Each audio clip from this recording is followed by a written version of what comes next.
Assalamu alaikum. I really want to tell this to the world.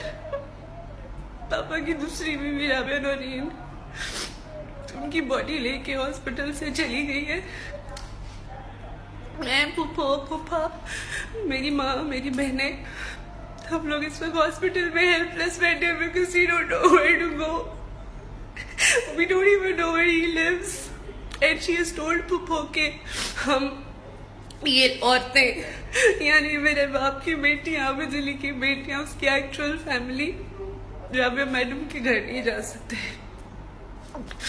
She has not told us about the जनाजा कि कब होगा कहाँ होगा and she's just taking him away all over again and I